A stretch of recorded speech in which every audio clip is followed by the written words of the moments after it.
Garo Hills region remains on the boil following the death of two civilians in violent clashes that began on the 9th of March 2026. Amidst the demand for barring non-tribal candidates for the upcoming election to the GHADC, the Meghalaya High Court has passed an order that would pave the way for non-tribal candidates to contest the polls. On this edition of Straight Talk, we will look into the legal and constitutional aspects of the participation of non-tribals in the district council elections.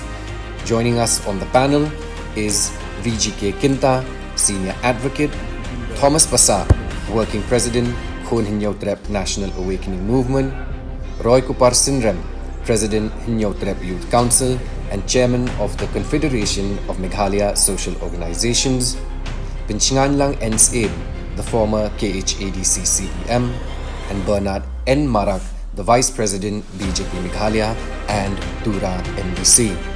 The discussion will be aired live today at 5 p.m. only on DD Meghalaya and on DDNews Meghalaya YouTube channel.